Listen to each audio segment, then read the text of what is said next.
여러분 반갑습니다. 방문각 공무원 행정법의 강성민 변호사입니다. 어느새 올해도 시간이 많이 갔죠. 5월 주간 모의고사 해설을 촬영하게 됐는데 진짜 시간이 좀 금방금방 가는 것 같아요. 지방직까지도 이제 2달도 채 남지 않은 시간인데 한참 공부하기 좀 어려운 날씨 좋은 계절이지만 더 힘을 내셔가지고 지방직까지 화이팅 하시기를 바라면서 1회 해설 강의 시작을 해보도록 할게요. 자, 1번 공사법 관계 옳지 않은 걸 찾아보라고 하고요. 어떻게 보면 좀 단순 암기하셔야 될 게 많은 문제 주제이기도 하죠. 1번 판례 아무런 이론 없죠. 그냥 자원 회수 시설 6글자 보고 맞추셔야 돼요. 쓰레기 소각장이라고 말씀을 드렸고 그거 관리를 민간업체한테 맡겼을 때 그 계약은 무엇이다? 네, 특허도 아니고 공법상 계약도 아니고 사법상 계약에 해당하는 걸로 봤죠. 어쩔 수 없이 외워두셔야 돼요. 케바케이기 때문에. 다음 2번. 자, 세금과 관련된 거는 우리 하나 빼고는 전부 다 당소다. 네, 잘못 낸 세금 돌려줘. 과오납 세금 돌려줘. 똑같은 말 부당이득만 민소고 나머지는 전부 다 당사자 소송이죠. 따라서 조세채권 존재 확인. 네, 이것도 세금과 관련된 건데 잘못 낸 세금 돌려줘 아니니까 당사자 소송에 해당하게 됩니다. 다음 3번.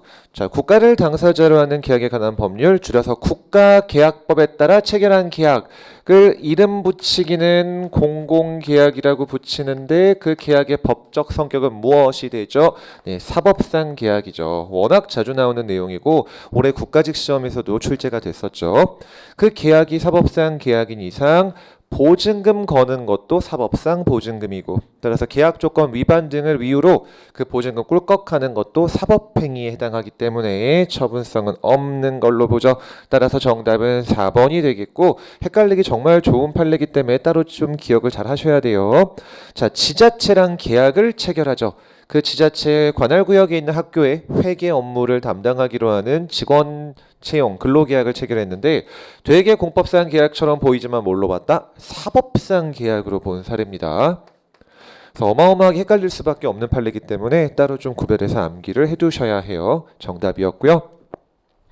2번 집행정지 옳지 않은 걸 찾아볼게요. 헷갈리는 조문이죠. 행소법 조문이 되고 자, 집행정지 결정이나 기각결정에 대해서는 즉시 항고의 방법으로 불복할 수 있는데 법원이 처분 스탑이라고 집행정지 결정을 내렸다면은 설령 그거에 대해 피신청인 행정청이 즉시 항고를 걸었다 할지라도 행정청이 즉시 항고 걸어오니까 법원이 한 집행정지 결정이 멈출까요? 여전히 집행정지 결정은 효력이 유지될까요? 네, 후자예요. 이 결정의 집행, 말이 더럽게 헷갈리게 써있는데 이 결정을 집행정지 결정으로 읽으시면 돼요. 그리고 이 집행이라는 말은 없다고 생각하세요. 집행정지 결정은 정지되지 않는다. 이렇게 읽으시면 좀 쉬워요. 다음에 2번. 자, 집행정지의 요건 중 회복하기 어려운 손해. 자, 이건 있어야만 집행정지가 인정되는 이른바 적극적 요건이죠. 이건 다 그 사실이 있다라고 주장하는 신청인이 증명을 해야 되는 거고요. 3번도 자주 나오는 조문이죠. 집행정지는 크게 두 가지입니다. 아예 처분의 효력을 멈춰버린다든지 또는 그 처분이 컨티뉴 되는 거를 못하게 한다든지 그게 바로 집행 절차 속행을 정지시키는 거죠. 둘 중에 뭐가 더 법적 안정성을 크게 침해한다. 효력 정지가 더 크게 침해할 수밖에 없기 때문에 효력 정지는 일바따로 나갈 수는 없고 마지막 수단 즉 컨티뉴 정지로 목적 달성할 수 있으면 허용되지 않는다라고 하죠. 따라서 이번에도 정답이 4번이네요. 자, 본안에서 패소 확정 판결했다 할지라도 집행정지 결정의 효력은 장래를 향해서 소멸하는 거지 소급해서 소멸하는 건 절대 아니라고 본 비교적 최신 판례 중에 하나고요. 옛날에도 있었던 이론이지만 최근에 다시 한번 강조가 됐기 때문에 잘 정리하시길 바랄게요. 다음에 3번 신고 옳지 않은 걸 찾으라고 합니다. 자, 이것도 여러분 주간 모의고사에서 많이 풀어보셨을 행정절차법 40조 1항과 2항 합쳐놓은 조문이죠. 그 자체로 자주 등장하는 조문이기 때문에 눈에 익으셔야 되고 자, 절차법이 정하고 있는 신고는 모든 신고가 아니고 자기완결적 신고예요. 그걸 어떻게 하냐? 이거 보고 알죠. 통지, 알려만 주면은 끝나는 신고다. 이걸 보고 자기완결적 신고를 우리가 알 수가 있고, 자기완결적 신고는 형식적 요건만 갖추면 되죠. 그게 바로 세 가지. 어딨나요? 쓸 거 다 썼고, 첨부할 서류 다 첨부되어 있고, 그 다음 어떤 요건을 갖출 것? 네, 형식적 요건을 갖추면은 도달만 하면은 효력이 발생하는 거, 즉 의무가 이행하는 걸로 보죠. 그래서 자기완결적 신고가 되는 거고, 다음 2번. 일반적인 건축 신고는 대표적인 자기완결적 신고지만 그것이 형질 변경 허가 등 여러 가지 인허가 의제 효과를 수반하는 경우에는 통으로 무엇이 되죠? 네, 행위요건적 신고가 돼서 실체적 심사가 가능하게 되죠. 그럼 3번이 이번엔 틀린 내용이자 정답이 되겠네요.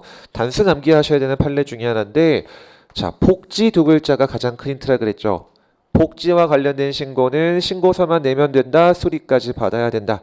복지 지원금 같은 거 부당하게 타먹지 않도록 그 제도가 잘 운영될 수 있도록 실체적 심사가 가능하도록 하는 행위요건적 신고더라. 따라서 법령에 부합하는 여부만 심사할 수 있을 뿐만이 아니라 실체적 심사, 이거 진짜 제대로 분양된 거 맞아? 이거 가짜로 이 적법한 대상자 아닌 사람들이 분양받은 거 아니야? 라는 진위 여부까지 심사할 수 있다라고 보죠. 정답이 되겠습니다. 다음 4번. 수리를 요하지 않는 자기완결적 신고래요. 그러면 적법한 요건을 갖춘 신고만 있으면 우리 조금 전에 일반 선지 자체에서 보신 것처럼 도달만 하면 효력이 생기죠. 따라서 어딨죠? 접수 시, 도달 시 효력이 생기니까 설령 수리 거부했다 할지라도 신고의 효력을 저해하지 못하고 무신고 영업이 되는 게 아니라 유신고 영업이 되는 것입니다. 다음 4번. 소송 요건 옳지 않은 걸 찾으라고 하고요. 1번이 정답이 되죠. 자, 과세 처분에 대해서 행정심판도 아니고 행정소송도 아닌 국세기본법상 이의 신청을 걸었더니 답변이 희한하게 나왔죠.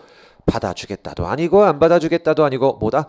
야, 기다려봐, 다시 조사해 볼게 라는 재조사 결정이 있었던 거예요. 근데 국세기본법에서는 이의 신청에 대해서 결정 통지 받고 그로부터 90일 내로 행심이나 행소를 걸도록 하고 있거든요.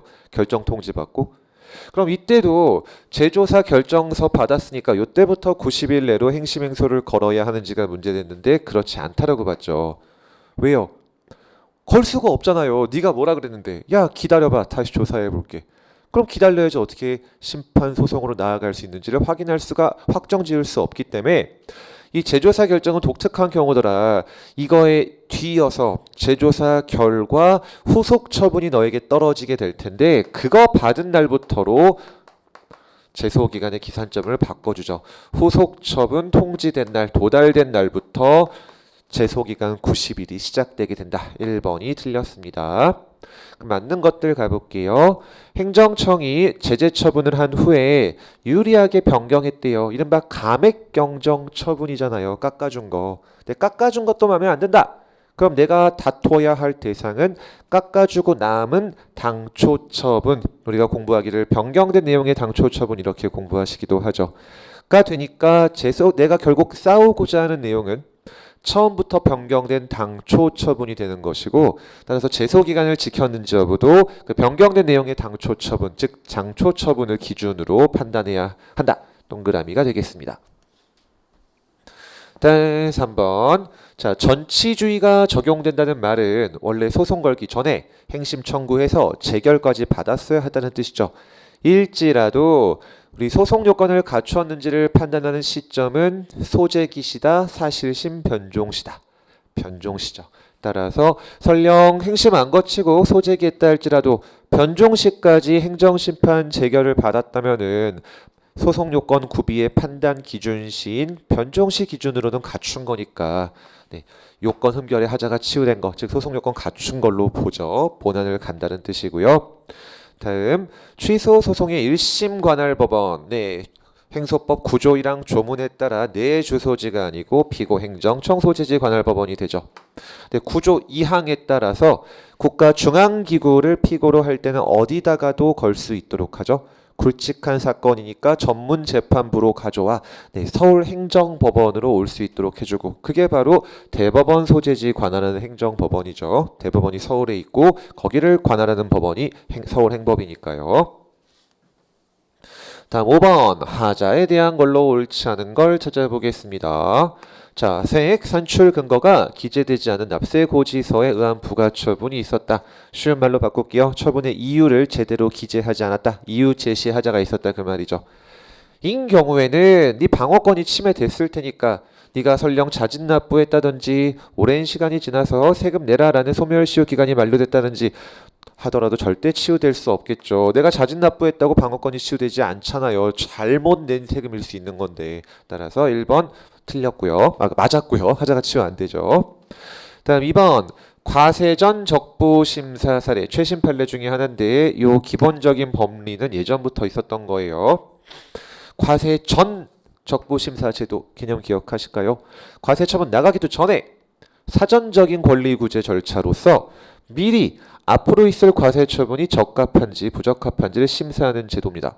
그럼 이거를 내가 걸면은 적어도 이거 결론 나오기 전까지는 뭐 하면 안 될까요? 과세 처분하면 안 되겠죠. 사전적으로 내가 권리구제 절차를 지금 발동을 시킨 건데 근데 그에 대한 결론도 나기 전에 과세 처분을 했다. 장난하는 거예요. 나 지금 이 심사를 받고 있는데 이거는 그냥 위법한 게 아니고 무효로까지 봤죠. 결론을 암기 잘 하셔야 됩니다. 정답은 2번이 되겠네요. 다음 3번 의원 면직 처분에서 행정청이 권한 유월 월권 행위했다. 똑같은 말 무권한자의 처분을 했다 그 말이죠. 원칙적으로 무권한자의 처분은 무효입니다. 그렇지만 의원 면직은 여러분 잘 아시는 국정원장 다시 5급 이상 국정원 직원을 대통령이 아닌 국정원 원장이 의원 면직했던 사례죠. 이거는 단순 취소 사유에 불과하다고 봤죠. 무효 아니다. 왜요? 의원 면직의 두 가지 특징. 소극적으로 너의 사직의 의사를 확인해 주는 거에 그치기 때문에 중대 명백성 중 중대성이 없다. 따라서 취소 사유에 그친다고 본 중요한 판례가 됩니다. 다음 4번 올해 국가직 시험에도 나왔던 정말 중요한 판례 중에 하나죠. 과세 처분 후에 그 조세 부과의 근거가 되었던 법 규정에 대해 위헌 결정이 내려진 경우 설령 이 과세 처분에 이미 불가쟁력이 생겨서 소급효가 안 미칠지라도 적어도 뭐는 나갈 수 없다. 강제 징수, 체납 처분은 절대 나갈 수 없다라고 하죠. 왜요? 위헌 결정 이후에 들어가는 것은 소급효를 볼 것도 없이 위헌 결정의 장래효 자체에 의해서도 위법하기 때문에 허용될 수도 없고 했다 할지라도 헌재한테 갱인 거니까 무엇이다? 무효다. 까지 결론을 기억하시면 되겠습니다.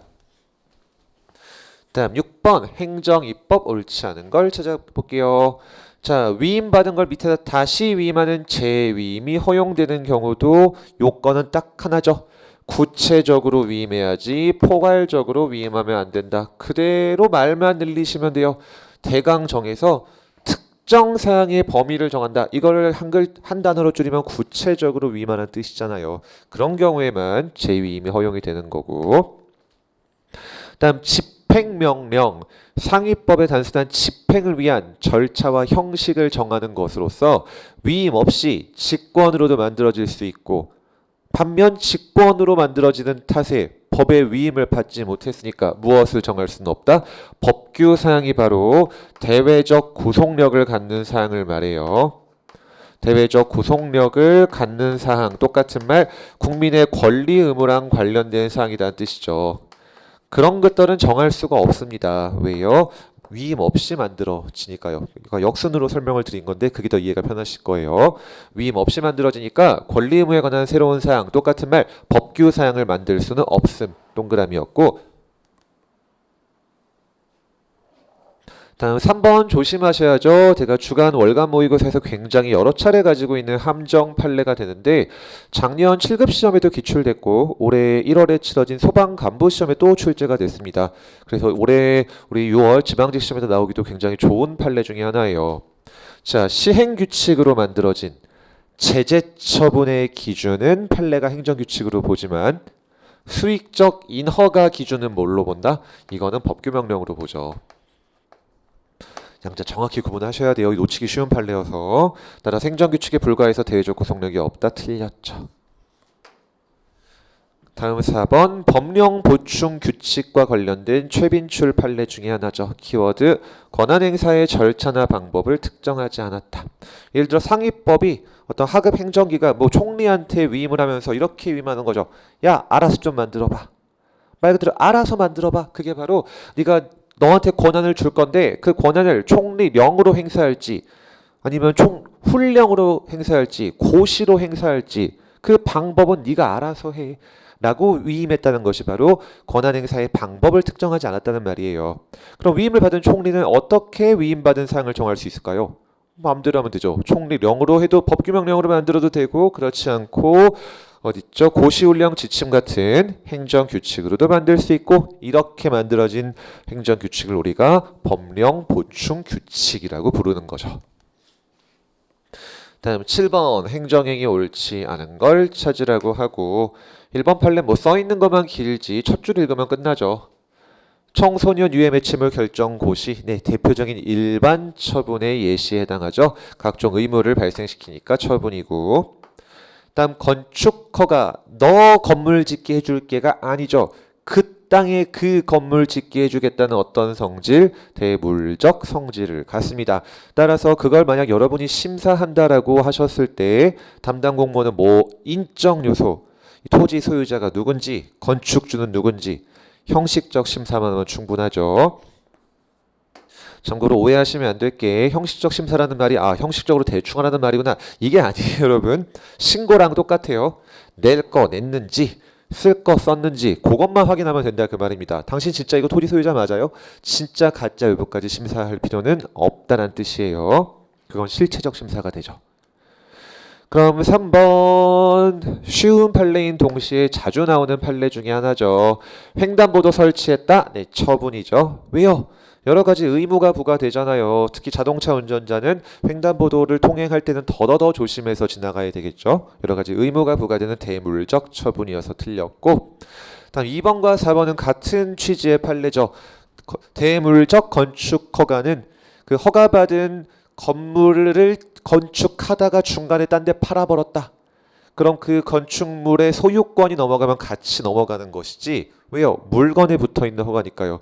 별도로 그 허가를 넘기기 위해서 이전 승인 같은 걸 받을 필요는 없다. 그냥 짓다가 말고 중간에 소유권 넘겨버리면 같이 넘어간다. 라는 뜻으로 해석을 하시면 되겠습니다. 물론 건축주 명의 변경 신고는 따로 하긴 해야 되죠. 야, 이제 내가 샀어. 내가 짓는다. 알려는 주라 그 말이에요.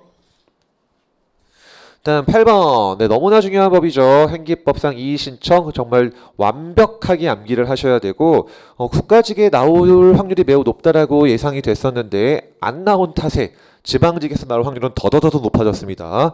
36조의 조문이고 정말 완벽하게 암기하셔야 돼요. 그리고 찾기 은근히 어려우셨을 텐데 정답은 1번입니다. 되게 치사하게 장난을 친 거예요, 여러분. 근데 이렇게 나오죠. 행기법상 이의신청 며칠 내로 해라? 30일 내로 해라. 맞아요. 근데 이의신청의 개념 어디다가 하는 게 이의신청이죠? 해당 행정청한테 처분을 한 처분청에 대해서 야 다시 한번 심사해줘 라는 내부적 시정 절차가 이의신청이죠. 상급이 틀려서 X 정답 찾기 어려우셨을 거예요.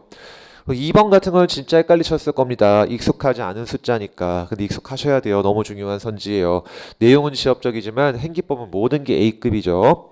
이의 신청 받은 행정청은 원칙 며칠 내로 답변해주고 바쁘면 며칠 연장 14 플러스 10 이게 숫자가 통일되지도 않은 탓에 더 귀찮은데 14일 플러스 10일 내로 답변을 해주라. 다 암기해 두셔야 되는 조문들입니다. 이건 지엽적이다라고 치부하시면 안 돼요. 행기법은 다 중요해요. 다음 이 행기법상 이의신청은 말 그대로 진짜 찐 이의신청이죠. 이의신청했다 할지라도 행심 행소 걸면 얼마든지 걸어라. 그 다음 이 이의신청에서 가장 중요한 조문, 요 조문 때문에 판례가 날아갔으니까요. 이의신청 결과 받고 3번 선지에서 보시는 것처럼 행심 행소 걸려면은 제소기간의 기산점은 언제부터다? 결과 통지받은 날부터다. 처분 있으면 안 날이 아니라 이의신청 결과 받은 날부터 제소기간이 스타트가 된다. 과거의 판례와 다른 내용이 담겨 있기 때문에 이 조문은 너무나 중요한 조문이 됩니다. 다음 9번 취소 철회 옳지 않은 걸 가볼게요. 이 취소 철회 문제가 나오면은 거의 빠지지 않고 가장 많이 물어보는 것 중에 하나죠. 1번 선지. 취소 철회할 때 꼭 개별법의 근거 필요함? 아니죠. 필요 없죠. 왜요? 처분권 규정이 있다는 말은 어떤 것도 이미 포함되어 있다는 말이다. 취소 철회권도 이미 포함된 걸로 보죠. 처분권 안에.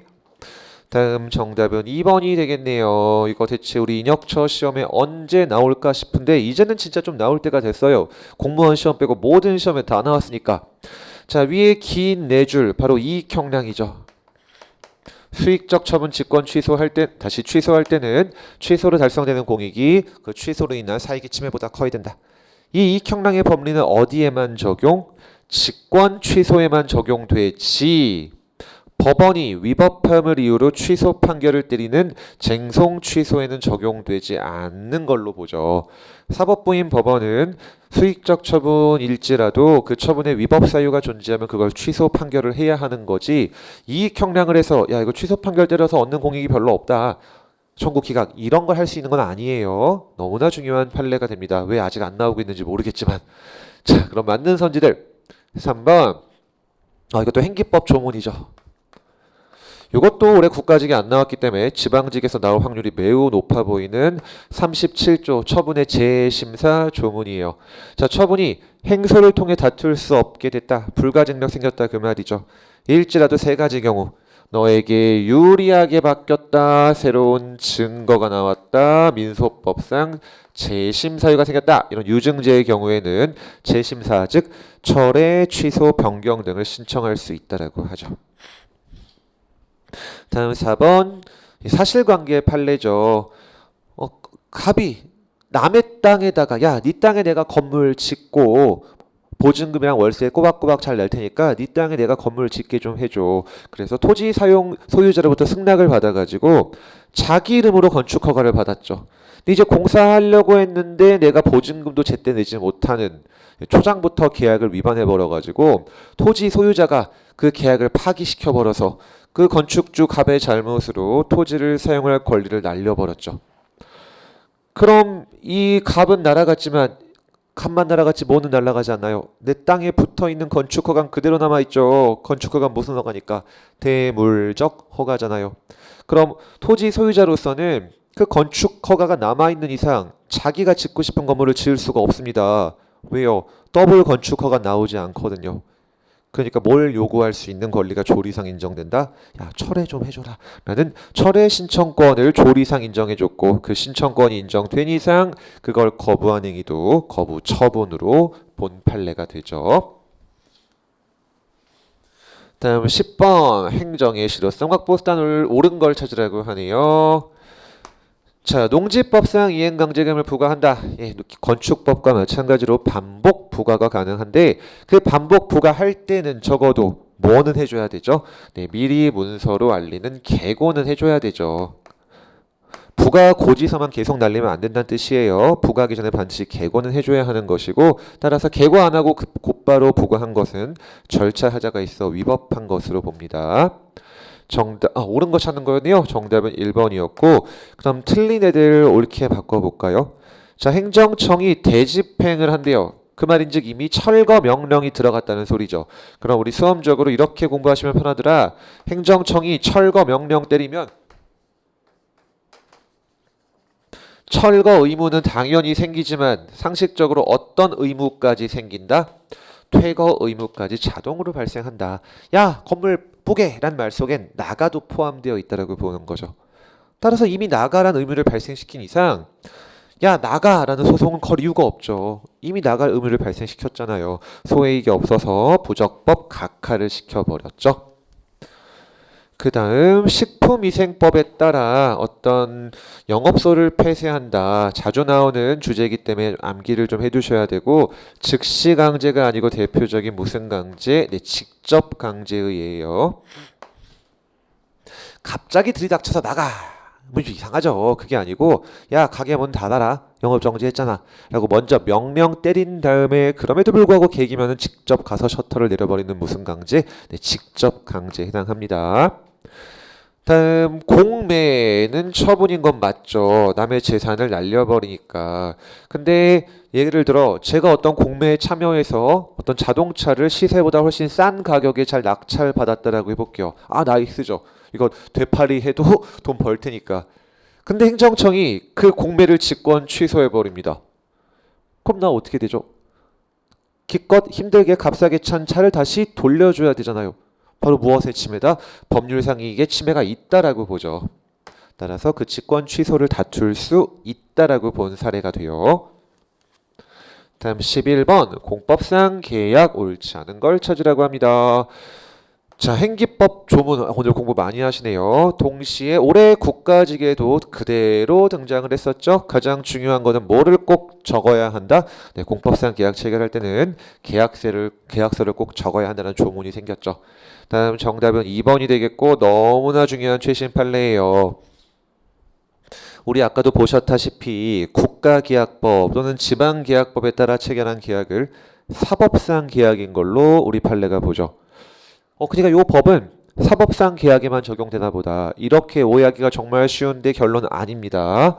사법상 계약이든 공법상 계약이든 모두 적용될 수 있는 건 다 갖다가 적용을 된다라고 봤기 때문에 그동안 교수님들께서 이론적으로만 말씀하시던 거를 최신 판례에서 명확하게 밝혔거든요. 꼭 정리하셔야 되는 중요 최신 판례예요. 작년 국회직에선 벌써 기출이 됐습니다. 그럼 맞는 것들 가볼게요. 3번 5초 만에 답 찾으셔야 돼요.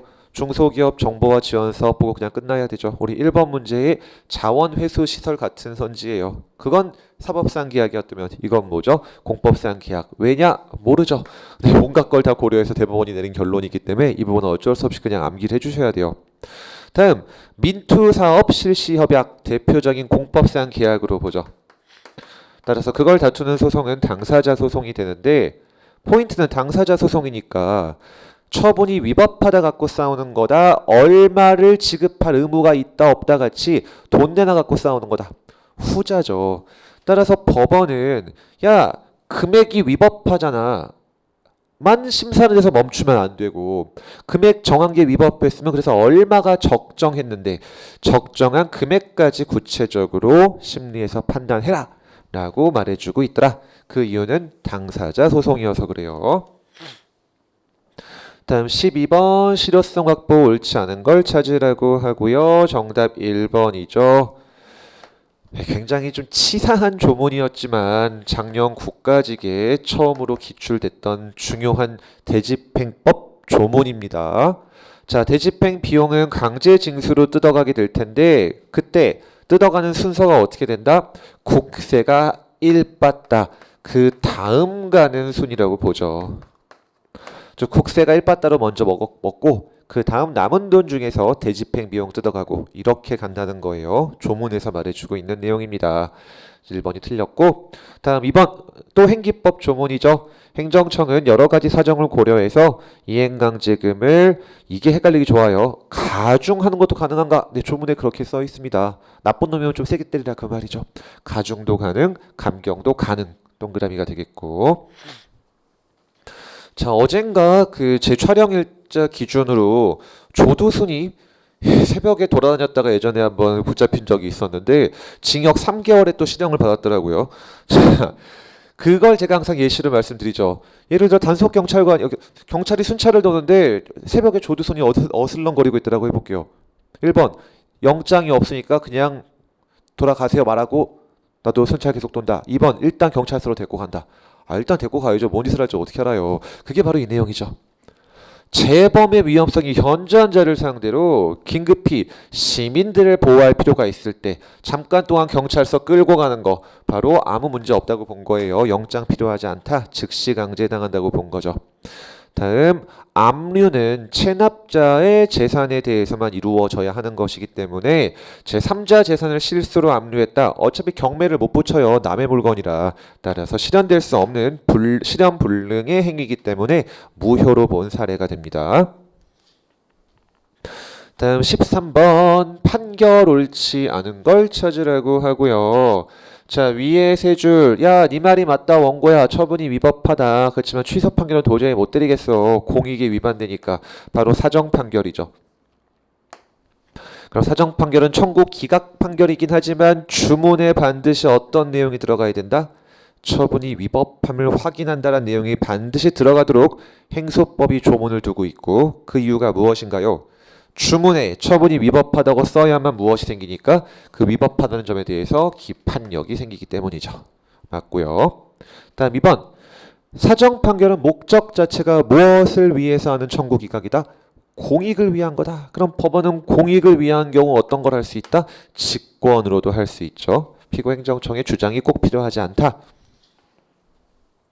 그 다음 3번. 자, 여러 개의 법 위반 행위가 있었는데 판례가 이렇게 말했지만 이렇게 읽으시면 더 편해요. 겉보기에는 하나의 제재 처분을 내렸습니다. 근데 실제로는 그 여러 개 위반 행위를 구분할 수 있고 그 구분한 행위 중 일부만 위법하다. 그 말인즉 겉보기에는 하나를 때렸지만 실제로는 몇 개의 처분을 때린 거다? 여러 개의 처분을 때린 거다 그 말이죠. 근데 그 여러 개 중 일부만 위법하네. 그럼 어떻게 취소해야 될까요? 그 일부만 취소 판결을 때려야 되지 전부를 취소할 수는 없죠. 따라서 정답은 4번이고 올해 국가직에도 또 기출됐던 최빈출 판례 중에 하나죠. 자, 재량행위인 과징금이 판사가 보니까 선을 넘었다. 재량권 일탈 남용이 있다. 어떻게 취소해야 돼요? 전부 다 날려버려야죠. 왜? 적정한 재량의 범위 내에서 얼마가 베스트일지는 행정부가 결정해야지 법원이 결론 내리면 안 되니까. 따라서 전부 취소해야 되지 법원이 이 정도가 좋겠네 라고 하는 걸 초과하는 부분만 취소할 순 없더라. 4번이 정답입니다. 다음 14번 행정 절차 옳지 않은 걸 찾으라고 하고요. 최근에 이런 뉘앙스, 이런 취지의 선지가 많이 나오고 있죠. 공통의 처분 절차 중 하나인 처분 기준 설정 공표이고 조문이에요. 처분 기준을 만들 때도 공표하고 뭐 할 때도 공표해라. 변경할 때도 공표해야 되고 하나 더 공통의 처분 절차죠. 다음 2번. 이번에도 조문이네요. 가장 중요한 키워드 반. 이른바 사전 통지와 의견 청취 모두를 생략할 수 있는 사유 중에 하나죠. 무엇이 있나요? 긴급하다. 반드시 어떤 처분을 해야 된다. 성질상 못하겠다. 외워두셔야 됩니다. 여기 의견 청취 생략 사유에는 포 하나 더 붙죠. 김반성 포. 생략할 수 있음. 맞는 선지가 되고 3번. 자, 교육부 장관이 어떤 후보자를 총장 임용의 키워드 부적격 사유가 있네 결격 사유가 있네 라고 임용 제청에서 제외했다. 이유 어느 정도로 가르쳐줘야 되죠? 상식적으로 생각하시면 돼요. 너 결격 사유 있어서 안 돼. 듣는 상대방 입장에서는 억울하다 안 억울하다? 억울하죠. 나 뭔 결격 사유가 있냐 라고 구체적으로 가르쳐줘야 하는 거지. 다른 후보자를 제청한 걸로 이유를 다한 거는 부적격 사유 없는 후보자였었죠. 3번이 정답입니다. 다음 4번. 도로구역 변경 고시는 어떤 처분할 때 효력을 발생시키기 위한 요건이 되나요? 일반 처분이죠. 그 상대방이 누군지를 모르는 불특정 다수인을 대상으로 해요. 따라서 누구한테 사전 통지하고 얘기를 들어봐야 될까요? 또 모르죠. 성질상 사전 통지 등 대상이 되지 않아요. 이게 바로 김반성의 성입니다. 성질상 못한다. 다음 15번. 처분의 요건과 효력 옳지 않은 걸 찾으라고 하고 너무나 중요한 판례 중에 하나죠. 작년 국가직에도 기출이 됐고요. 망인에 대한 서운 취소, 서운의 일신 전속성을 고려할 때 유족이 상대방이 되는 게 아니라 상대방이 없는 처분이고 따라서 처분권자인 대통령이 국무회의에서 결재하는 순간 바로 성립도 하고 효력도 발생한다가 되고요. 다음에 너무나 중요한 양심적 병역 거부 사례. 자, 명단 공개 결정 자체가 처분이었죠. 그리고 그 결정을 미리 알려줬는지 아니면은 문서로 줬는지는 어디서 따질 문제다. 본안에서 위법성을 따질 때 고려할 요소지 처분성을 부인할 요소가 되지는 않는다. 즉 소송 요건 단계에서 판단할 것은 아니라고 봤죠. 다음 3번. 우리 이 내용 주간 모의고사 때 진짜 너무 많이 보셨을 거예요. 저번에 기초간의 사실관계나 법률적 판단 등이 확정되어서 당사자들 심지어 법원까지 구속되어 모순되는 주장 판단 못하게 하는 힘 뭐라고 부르죠? 기판력이라고 부르죠. 기판력은 오직 언제만 발생? 법원의 판결이 확정될 때만 발생하지 불가증력 생겼다 할지라도 그런 힘은 안 생기죠. 따라서 정답은 4번이 되겠고 워낙에 중요한 최신 판례여서 제가 뭐 주간 모의고사, 월간 모의고사 아니면 제 하프 모의고사, 동영 모의고사 등등 다양한 문풀거리에서 계속해서 여러분께 반복적으로 어떻게 보면 주입시켜 드리고 있는 판례인데요. 요거 때문에 조심하셔야죠. 비록 공정력을 그대로 적용시키시면 오히려 틀린 판례가 됩니다. 나에 대한 면허 취소 처분이 취소되지 않았을지라도 그 면허 취소의 원인이 됐던 음주 교통사고에 대해서 어떤 판결이 떨어졌다? 무죄 판결이 떨어졌다. 자, 이런 사건이죠. 나 음주운전했다라고 해서 내 면허 취소시켜버리고 나 형사 기소까지 해버린 겁니다. 근데 그럼에도 불구하고 깡좋게 운전을 그냥 하고 다니다가 무면허 운전으로 또 적발됐죠. 어떻게 운전을 하면 그렇게 잘 적발되는지 모르겠는데 살면서 저도 매일같이 운전하고 출퇴근을 하지만 경찰 단속에 걸릴 일이 거의 없거든요.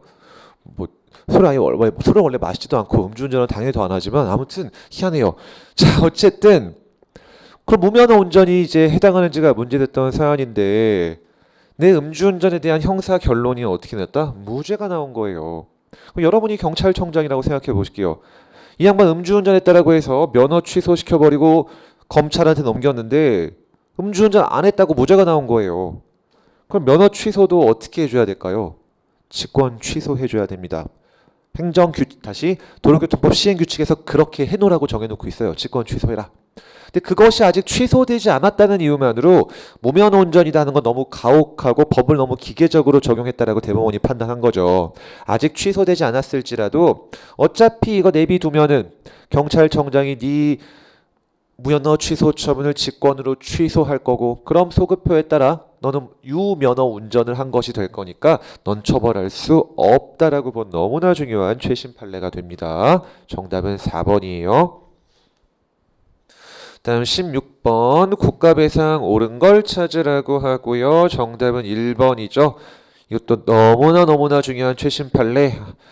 최근에 어디서 처음으로 출제가 되는데 죄송하지만 제가 시험은 기억이 안 나네요. 자, 어쨌든 국가가 어떤 절차를 진행하는 과정에서 공청회를 쌩깠다는 등 주민들의 절차 권리를 보장하지 않은 위법이 있었습니다.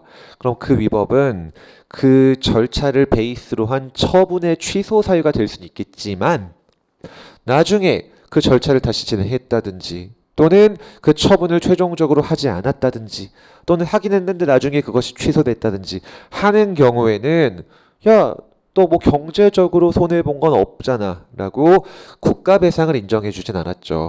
정말 중요한 최신 판례예요. 1번이 정답이 되고요. 다음 2번. 자, 국배법 2조의 요건 중 6번째 바로 사익보호성 요건을 물어보는 거죠. 공무원에게 부과된 직무상 의무의 내용이 공공 일반의 이익 또는 행정기관 내부의 질서를 규율한다. 똑같은 말 공익이죠.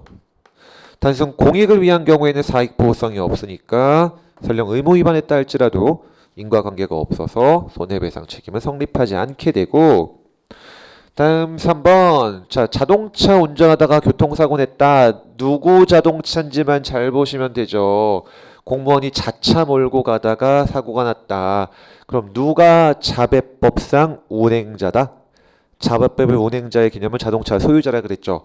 공무원이 바로 운행자가 되니까 어떤 문제가 생긴다? 고의중과실 없고 경과실만 있더라도 손해배상 책임이 발생한다 그랬죠. 그래서 여러분은 출장 가시거나 할 때 가급적이면 자차를 몰지 말아라. 그랬던 거였고 다음 4번. 자, 상호주의에 따라 외국인이 피해자일 경우에는 상호보증이 있을 때만 국배가 적용되는데 이 상호보증은 말이 보증이라고 써 있으니까 꼭 조약이 체결되어야 하는가 싶지만 그렇지 않다라고 보죠. 실무상 국가배상 인정해주는 그런 관례만 형성되어 있으면 충분하고 꼭 야 국배 해줄게 라고 국가 간 조약이 체결될 필요는 없다라고 봤습니다. 다음 17번 행정법의 일반 원칙 옳은 걸 가볼게요. 자, 1번 되게 맞는 말처럼 보이지만 틀렸죠. 자, 실권의 법리도 신뢰보호의 원칙이 한 파생 원칙이 되는데 우리 판례는 어떤 경우엔 신뢰보호를 어지간해서 인정해주지 않죠? 바로 차고. 알고서 오랜 시간이 지난 게 아니고 모르고 지났다. 네, 그런 거에 대해서는 관행의 형성도 부정하고 실권의 법리의 적용도 인정해주지 않아요. X가 되겠고 다음 정답은 2번이 되겠네요. 자, 건축법상 적법한 건축 허가를 받아서 건물을 한참 잘 지었습니다. 근데 그 건축물에 들어갈 도로를 깔기 위해 가지고 별도로 사업시행 허가를 받은 거예요. 건물 짓고 싶어서가 아니라 도로 짓고 싶어서. 근데 그 사업시행 허가를 받으면서 기부취납 의무를 부담으로 부과받았는데 잘 안 한 거죠. 그러니까 사업시행 허가를 철회하거나 했다면 아무 문제가 없을 텐데 어떤 행정 플레이를 행정청이 하죠? 적법한 건축물에 대한 준공을 거부해버리죠. 아무짝에 관련이 없잖아요. 도로 개설을 위한 사업 시행 허가에 붙은 부담상 의무를 이행하지 않은 거랑 내가 기존에 건축 허가 받아서 건물 잘 지은 거 아무 상관이 없다. 바로 부당결부금지 원칙이 위반돼서 위법한 걸로 봤죠. 정답은 2번이 되겠습니다. 다음 3번. 이것도 함정 빠지시기 좋은 판례예요. 과세관청이 이것도 실수했던 사례예요. 부가세 면세 사업자용 사업자 등록증을 실수로 줘버렸고 라 할지라도 야 너 앞으로 내가 부가세 안 때릴게 라고 공적 견해를 표명한 걸로 보지 않죠. 실수였던 사례예요. 다음 일종 보통 면허로 운전할 수 있는 승용차 음주운전했다. 어떤 면허는 싹 다 취소되죠. 부분 집합 관계에 있는 일종 대형도 날아가고 보통 안에 그대로 포함되어 있는 원동기도 날아가고 모두 다 날아가죠. 부당결부에 위반되지 않는다. 왜? 얘네 셋은 부분 집합 관계니까. 다음 18번 토지보상법 손실보상 옳지 않은 걸 찾으라고 하고요. 자, 선지가 무지막지하게 길죠. 정확히 요 선지 그대로 23년도 지방직 7급 시험에 기출이 되었고 중요한 선지이기 때문에 기억하셔야 돼요. 이른바 잔여지 수용 청구와 관련된 대표적인 조문이죠. 토지 일부가 매수 수용돼서 잔여지를 종래 목적으로 사용하는 것이 아예 곤란해졌다. 그럼 먼저 누구한테 매수 청구? 사업 시행자한테 매수 청구. 그거 안 되면 누구한테 무슨 청구? 토수위한테 수용 청구. 라고 말씀드린 선후 관계도 중요하죠. 이 조문 때문에. 수용 청구는 언제 가능함? 매수 협의 성립되지 않았을 때만, 즉 협의가 먼저니까 먼저 매수 청구한 후에야 수용 청구가 가능하고 수용 청구 아무리 늦어도 언제까지 해야 함? 공사 끝날 때까지는 해야 함. 진짜 많은 걸 물어보는 선지이기 때문에 정확히 다 기억을 하셔야 됩니다. 다음 토수위 재결에 대해 이의 신청을 건다. 날짜가 굉장히 짧죠. 며칠? 30일. 이거 암기해 두셔야 돼요. 이것도 맞고요. 다음 3번도 맞네요. 우리 수험적으로 집행 정지가 이루어지는 건 하나밖에 없죠. 과태료. 따라서 토지보상법상 재결에 대해 이의 신청 걸든 행정소송 걸든 집행 부정지가 원칙이고 정답은 4번이죠. 올해 국가직에서 또 나왔죠. 작년 지방직에도 나왔고 지금 2년 연속 기출이 됐는데 자 하나의 수용 재결에서 여러 개의 보상 항목에 대한 재결이 이루어졌다. 근데 나 예를 들어 A, B, C는 다 마음에 드는데 D만 마음에 안 든다. 그럼 뭐만 갖고 싸울 수 있다? 네, 일부 보상 항목에 대해서만 불복할 수 있죠. 내가 받아들이는 거 갖고 싸울 이유가 없잖아요. 정답은 4번이 되겠습니다. 다음 19번 행정조사 기본법도 조문 문제 옳지 않은 걸 찾아볼게요. 자, 덜 침해적으로 가야 되니까 행정조사는 수시가 아닌 정기조사가 원칙이고 그 다음 영장 필요 없죠. 범죄 수사가 아니고 행정조사니까 아예 이 조문까지 있죠. 자료를 영치할 수 있다. 다만 이거 가져가면은 얘가 먹고 살기 어려워지면은 어떻게 할 수 있다? 사진을 찍든지 사본을 만드든지 하는 방식으로 가져가는 거에 대신할 수 있지만 마지막에 틀렸죠. 증거 인멸의 우려가 있는 정보는 어떻게 해야 될까요? 그냥 가져가야겠죠. 얘가 빼돌릴 테니까. 따라서 틀린 내용 2번이 되겠습니다. 다음은 3번. 조사 받으실래요? 자발적으로 협조하시겠습니까? 라고 물어봤더니 쌩 깐다. 받겠다는 거다. 안 받겠다는 거다. 안 받겠다는 거겠죠. 오지 말라는 뜻이잖아요. 예, 거부한 걸로 보고요. 그 다음 조사의 날짜는 하나밖에 없죠. 무슨 며칠? 7일. 조사 받기 전에도 7일. 4번 선지에서 보시는 것처럼 결과 확정된 뒤에도 7일 내로 결과를 알려줘야 한다. 자, 1회차 마지막 문제가 되겠습니다. 정보 공개 옳지 않은 걸 찾으라고 하고요. 또 중요한 최신 판례 하나 공부하시게 되겠네요. 정보공개법 9조 1항 6호 다목에서는 만약 공익이 사익보다 크면은 네 사생활 침해하는 정보일지라도 공개하라고 정해놓고 있습니다. 근데 개인정보보호법은 네 동의 없이는 정보가 절대 오픈되면 안 된다는 법이거든요. 부딪히죠. 정보공개법은 야, 네 사생활 침해될지라도 이거 오픈해서 얻는 공익이 더 크면 그냥 참아 라고 하고 있고, 개인정보보호법은 나 동의 없이면 안 돼. 자, 뭐가 먼저 적용된다? 개인정보 보호에 있어서는 개인정보보호법이 일반법, 정보공개법이 특별법이니까 정보공개법이 먼저 적용된다라고 보죠. 너무 중요한 최신 판례예요. 다음, 정보공개 청구권은 헌법이 보장하는 알 권리로부터 직접 발생하는 거고, 알 권리는 바로 구체적 권리인 자유권이죠. 그래서 정보공개 청구권은 구체적 권리다. 똑같은 말, 원고적격을 말하는 법률상 이게 개념이 무엇이죠? 처분의 근거법규 해석상 도출되는 개별 직접 구체적 이익. 따라서 정보공개 청구는 거부만 받으면 곧바로 원고적격이 인정된다. 법률상 이익이 침해된 걸로 보죠. 자, 그럼 무엇이 정답일까요? 정답 3번이죠. 최근에 많이 물어보고 있는 거. 자, 정보공개법상 불복 절차는 이의신청, 행심, 행소 세 가지가 모두 존재하고, 이때 행심과 이의신청의 공통점은 둘 다 어떤 절차다? 임의적 절차죠. 따라서 이의신청 거칠 필요 없이 행심 청구할 수 있다. 바로 3번이 틀린 내용 정답이 되겠습니다. 다음 4번은 써있는 것만 길게 써야지 내용 되게 쉽죠. 비공개 결정에 대한 취소 소송에서 판사가 보니까 공개 정보랑 비공개 정보 섞여 있다. 어떤 판결을 때리면 되나요? 공개 정보에 대한 부분만 일부 취소하는 일부 취소 판결을 때리면 되죠. 그게 바로 공개 가능한 정보에 관한 부분을 취소한다라고 해라. 동그라미 선지가 되겠습니다. 자, 여기까지 행기법과 최신 판례들이 상대적으로 많았던, 그래서 쉽지만은 않으셨을 5월 1회차 문제를 풀어보셨고요. 다음 주에 있을 2회차 문제도 더 화이팅 하시길 바라겠습니다. 수고하셨습니다.